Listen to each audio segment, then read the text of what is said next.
video, I'm going to be making a connection for you between geometry and fractions. So we're going to be thinking a little bit about geometry and fractions at the same time.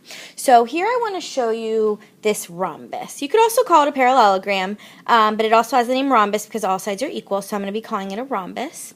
But for your homework, you will also have the word parallelogram, so you need to be thinking about this rhombus. So here's my whole. I'm looking at this whole rhombus. And I want to think about what fraction of the rhombus is this one triangle. So this is part of a rhombus. So if it's part of a rhombus, that means I need to make the whole rhombus first. So I'm going to make a whole rhombus using my triangles. So here I used 2 triangles to make a whole rhombus. Okay, so one rhombus is equal to 2 triangles. So, but now I want to focus on just one of the triangles. So 2 triangles make one rhombus, but one triangle is one of those 2 parts. And I know that when we have one of 2 parts, I'm focusing on one of the 2 parts. That's 1/2 because I'm looking at one of the 2 parts. So a triangle is half of a whole rhombus because I need 2 of them to make the whole, and I'm only focusing on one, so it's 1/2. All right, now let me do another practice with a trapezoid.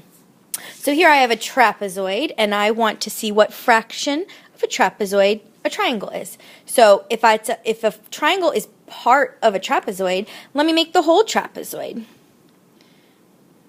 Okay.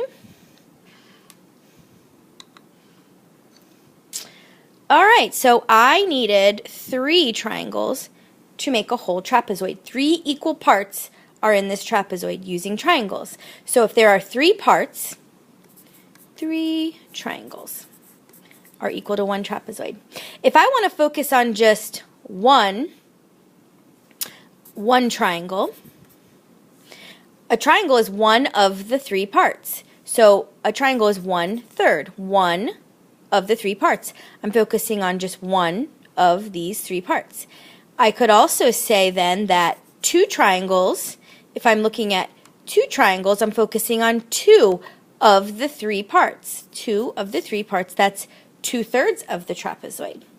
All right, so use this thinking when you are working with your shapes tonight to explain how you know that certain shapes are a fraction of a whole other shape.